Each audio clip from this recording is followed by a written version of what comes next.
Welcome to another episode of Quest for Health. Today we're going to be talking to Julie, who is a survivor of cancer. And she has had a few experiences and has a few things to say about the process of going through not only the discovery, but the healing and the recovery afterwards. Julie, thank you for sharing your experience with us, your time with us. I'm happy that you're at the safe end of this horrid experience, which unfortunately far too many women go through. Yes. So if you'd like to start by telling us a little bit about how it all began, and then we're going to talk about how you recovered your health, which is the most important thing. Yes. So tell us again. I was going upon my day, and I was very, very tired, and had been tired for a good 6 months, maybe a year. I was going through a lot of stress at work and stress in my life, but as everybody goes through stress, I was thinking I'm just like everybody else going through some stuff. And one day I started having a lot of bleeding, and so I went to the emergency. And they didn't know what was the cause of the cervical cancer at the time. They didn't know it was cervical cancer. And so they did a lot of testing. They couldn't find out. So they said, well, you have to go back home now and monitor the bleeding. So after a week, I had lost quite a lot of blood. And so I, at the end of the week, essentially, I had to call 911 because the amount of bleeding was so significant. Blood clots the size of peaches were coming out. So I had, fortunately, you kind of panic a little bit. And so in the middle of the night, I called 911. Ambulance came and they rushed me to the hospital. And after spending 10 days there, MRI was done and other testing and other automatically on morphine and on blood clots medication and everything. And so they told me I had a mass 5x5 on the cervix that they had found. And apparently it had been growing for the past 18 months. How painful was that? That must have been terribly painful. It was very painful. And you couldn't? Yes. But I you couldn't allow yourself to believe it? No.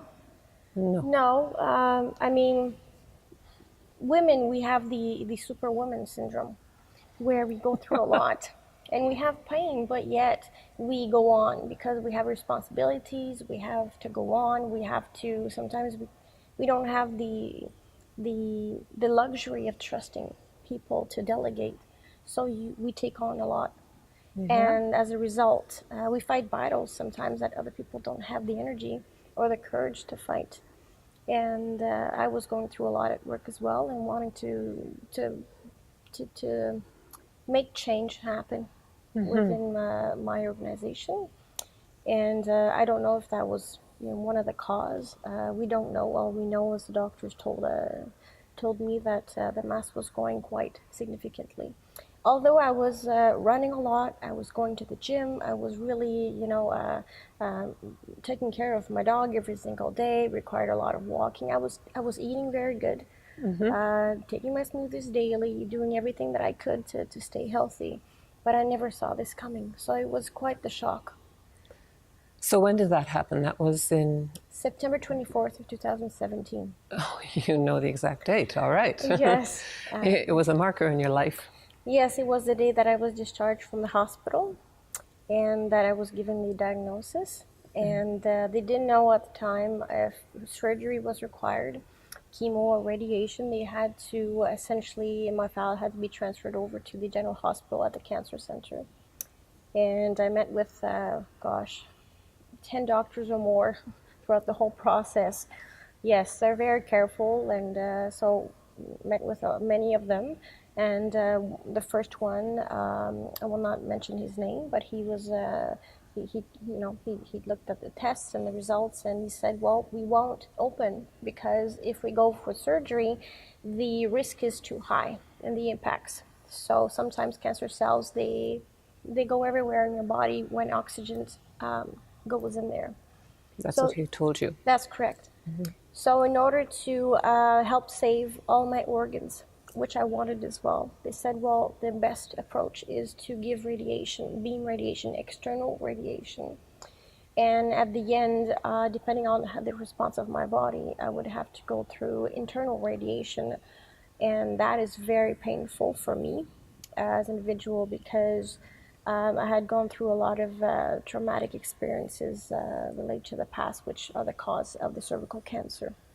Oh, So HPV causes cervical cancer. And so I was into a situation without going to the details. Certain things happened to me. you don't need to go into the details. I think every That's woman right. can imagine, and That's any right. man worth his salt can imagine. That's right. So I That's was. what happens with abuse. Yes. Yes. So my heart goes out to other women who've gone through certain types of abuse as well, or Yeah. have to deal with cervical cancer or any other type of ovarian cancer as a result. Yeah. So, make a long story short, I went back home. Actually, no, I didn't go back home because I got out of the hospital in the wheelchair. I could not walk. You were weak from loss of blood or from the pain? Yes, I was weak from loss of blood. I received 2 transfusions at the hospital because after 1 week I lost too much blood, but also because I could not walk. Thank you for whoever gave blood, by the Yes. way. Very important. Give blood. Definitely, I'm very grateful for that. Never been sick before, so it was my first experience at the hospital. If I can also make a little suggestion, everybody that goes to the hospital, if you're in a state that you cannot make decisions, I would highly suggest to have someone that you fully trust to be with you so that when staff from the hospital come by and ask you questions or brief you on tests or require you to make decisions moving forward on your health, if you're in very high pain, you have to be on medication, and it has an ability or it has an impact on your ability to make decisions, to think, to speak. Yeah. And so while they were explaining everything to me, I could not understand half of it. That's a very important point to make because I know that there's a big effort underway to make sure that language barriers are overcome to protect the safety of patients and also the integrity of the healthcare system. So a big push to have Francophone services, French language services available. But you're talking about something else. You're not talking about a language barrier, you're talking about an awareness barrier That's correct. that's impeded when you're in great pain, and it's something that's very important. Yes. So you found somebody you could trust? Yes, I had to pull some family members into the picture, thinking Okay. that I trusted them. All right, you just introduced a part of the next conversation, thinking you could trust them. Yes. All right, so, all right, you went through the whole decision process, you made your choices, you signed the papers, you got the warnings. Presumably there was a social worker involved? Yes, many. Or 2 or 3? Okay. Many. And then when the first treatment started, you were pretty comfortable that this was the only way, the best way? Or you just kind of said, I don't know, and let's try it? That's a very good question. Given the urgency of the situation, I did not stop to think if it was the appropriate approach. Okay. I trusted the medical system. A lot of people told me not to do that, or I should do more research before going into this and accepting what was proposed to me.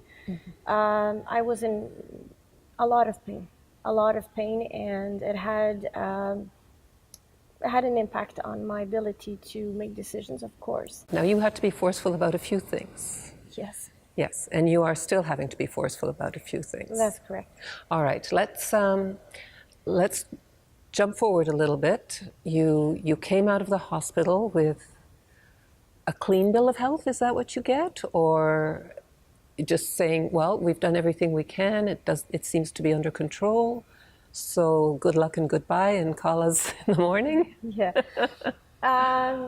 No, essentially, I have to say, I was impressed with the way that I was handled. So my family doctor, He gave me his cell phone number for work related, Okay. and he told me if there's anything that I can send him texts. And I did throughout the treatments to keep him informed, updated. However, I also insisted that he be provided all the medical records so that he could be he could be working with the cancer team. Yeah. Okay. So essentially, it's once they determined the amount of radiation treatments I needed to go to receive, then everything started. It was essentially on a daily basis. I had to drive from Limoges. So Limoges is where my mother took me in. She did not want to take me in. None of my family members wanted to take me in because I understand, even though I was very mad and felt rejected at the time, I understand now that you have to put your life aside. You have to put your wishes aside. You have to put everything within you, you have to put it aside because you are not the priority. The person who has received the diagnosis is the priority and needs to be taken care of. And there needs to be a relationship based on trust, not only with a caregiver, but with a person who has received the diagnosis, which I did not have with my mother. Because I left 10 years ago, I did not have the best of relationships with my mother and my family, and I did not want to aggravate the situation, so I left. It was the best thing that I could do back then. But when I became sick, I needed my family. And so we all did while living there. We relived the situation of anger, of frustration, of lack of communication, the need to listen and hear to on both sides what's going on. And I know you're saying that it was kind of very traumatic in the sense that when a diagnosis comes, it depends on how you perceive it. So I stayed calm. I don't know why. I wasn't. It was hard to hear at the beginning, but after, it's like something in me told me, it's okay, we chose you to go through this. Just continue and ride the waves. People around you will have a hard time with it. They will panic, they'll go nuts, but try to stay calm as much as possible. And so I kept, that in my mind throughout the treatment plan. And that's what happened. My family members, they went into shock. They are still in denial. They were still, it's too hard for them to handle, to just the thought that a family member was sick with cancer. It was like the end of the world. And so some of my family members, as a result, they amplified the situation.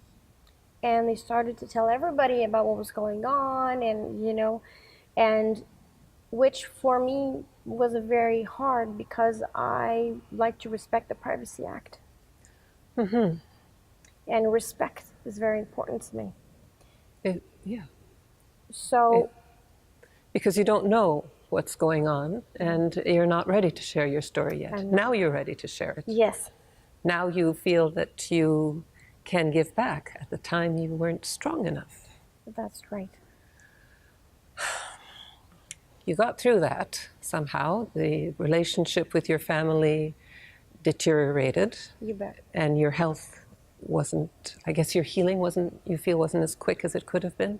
Oh, yes. Because of the stress. Definitely. The doctor also, about 4 or 5 doctors till this day, they are still wondering why their recovery is taking so much time. And I've given it some thought. And for all the people out there who are going through this, I would like to tell them that being in a supportive environment is the best thing. And support means listening to the person who's being diagnosed and asking that person, what is it that I can do to help you? Not what I think is best for you, not what I think you should be taking as medication for you to feel good, because sometimes I realize people tell you what to do with your life because it makes them happy. It has to do with If they're happy with the solution that they're providing you, then they're happy, but it might not be the best thing for you. So even though the system is providing suggestions, your family is dictating what you should and should not do with your life and your finances, and you should, wear and what not wear, and eat and not eat, and it's everywhere. At some point, it becomes very overwhelming because there's so many people around you. So in order to recover faster, I'd say have one or two person helping that individual, but setting aside the rest so that the individual who's diagnosed with the cancer and going through treatments can have some alone time, some peace, some tranquility, eating healthy foods, not necessarily what other people think that they should be eating. So involve them in the decision making. Ask them what they want to eat that day. Ask them if that medication is the right thing for them. Oh, Julie, that's hard to listen to. Please stay tuned. We'll be right back after this break, and we'll talk a little bit more about Julie's experience. Thank you.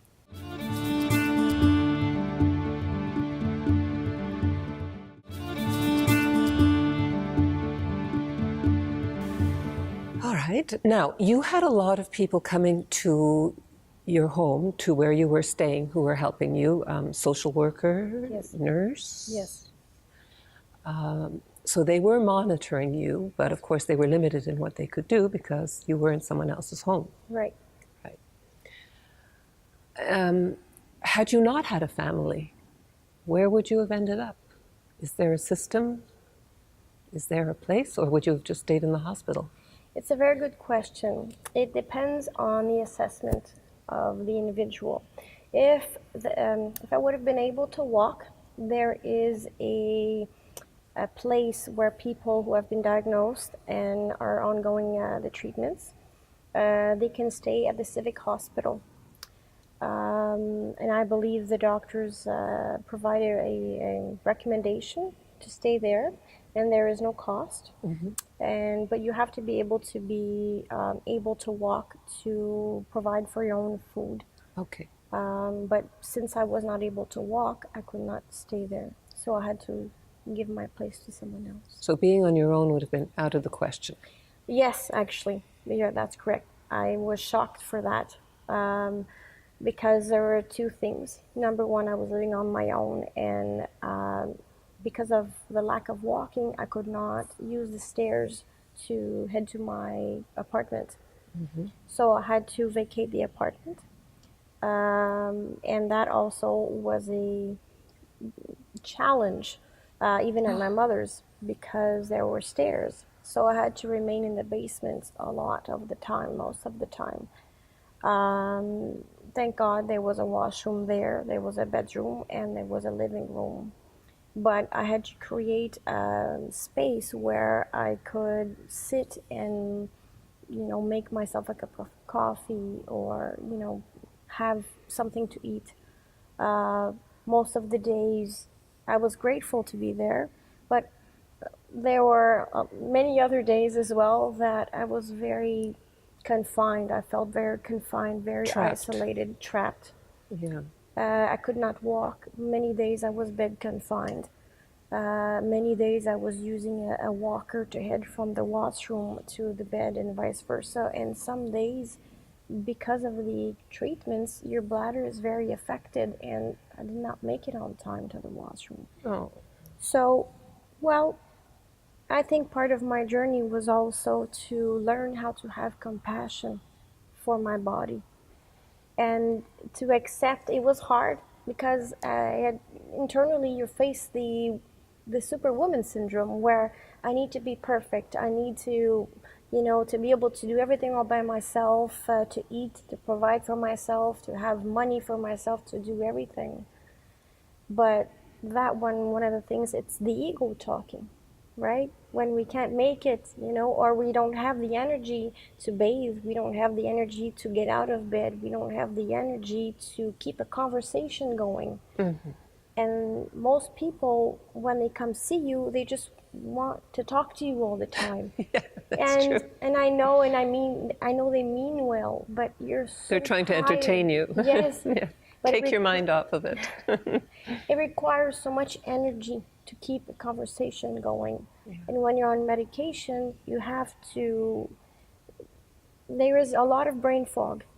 You have to, your thoughts are not coming, you forget things, you know, you forget that you had your prescription in the morning. You have to write everything down, and that also requires energy and focus. Which we never think about. The things we take for granted. Yes. Well, I can only imagine that out of your experience, great things are going to come, because all of this understanding and insight is invaluable information for many of us who haven't gone through such an experience, which doesn't mean we won't somewhere down the road. There was another element that got left out, which was your dog, your companion that you'd had for 7 years at that point, and who was a huge part of your life and a determinant of many of the good things and bad things that happened to you. And you were unable to keep her. You had to farm her out during this time. Whereas everybody knows that a dog helps their person heal. Yes. Everybody knows that. They're doing tests now to prove it, but it's one of those things like prove love. You don't need to prove it, it's there, we know. So now you are finally in an environment where you can be with your dog. Yes. And of course, you're strong enough to handle it. Yes. But ideally, whoever took you in should have taken in your dog, because without, I guess, not understanding how important that was in Yes. in the picture for you. Yes. Well, I agree with you. It should have been something that I could have had, but I understood. And although I disagree, I had to respect that I was in someone else's home. So as much as I was asking them to put their needs aside to help me, I realized that it's not something that they had the ability to do. Right. As a caregiver, if you are faced with a family member who needs care, I understand that if one day I'm a caregiver, I will put my needs aside and take care of that person for the amount of time that is required. And I'm still trying to overcome and forgive the anger that I have. I'm now understanding that when there's anger, you have to let yourself feel the anger in order to get relief after, and then comes forgiveness. But at the time, I was very angry and I felt rejected because I was not asked what I wanted. And even though I kept on pushing and pushing to communicate what I wanted and what I thought I needed, I was not respected. And so the dog had to be taken care of by someone else. At first, a family member took her in, and I was grateful. But after a few weeks, that person told me that they had enough and that they could not continue taking care of the dog. It was too much. Oh, another worry for you. Yes. So I said, okay, well, I guess, I have to continue. And so you have no energy sometimes. But life puts you're faced with all these trains coming from the right and from the left, and you have to dodge them. You have to take them in and do the best that you can. And I kept thinking that one day I'll have my dog back. And at some point, I almost, how do I say that? I almost lost her when a family member decided that she wanted, not what I wanted, she wanted my dog to be whether put down or be given away to someone else because she thought that I was not capable. So again, it's about perception. Instead of asking the doctors what they think is best or asking me what I would like. And all my life, my family members did not like my dog, well, for the 7 years that I've had it. And so they disrespected, but It's not everyone that has the ability to even though you're not agreeing with someone, to still respect and support. Leave things on the shelf, right? It's difficult. Being a caregiver is a difficult thing, and it's not something that everybody can do. It's not something that everyone can do. The problem is that being a patient is no choice. Being a caregiver is a choice. That's right. So there's a lot to be learned here, a lot to be learned from your experience, and I am so grateful to you for sharing it with us, and I hope that for many people listening, it'll be just the thing that they needed to hear at this point in their lives, either as a patient or as a caregiver. We're all a little bit wiser thanks to Julie's experience. Thank you, dear girl. Thank you very much. I think if I can say one more thing. Yes? No matter what happens, I think that, yes, there's always downfalls, there's always things happening to us, but I think that we have to stop and still be thankful and appreciative for the little things that we have. Absolutely. And I think that's Absolutely. how I got through it. Good. We're glad you did. Thank you. So that's it for Quest for Health for this week, and thank you very much for listening. See you next time.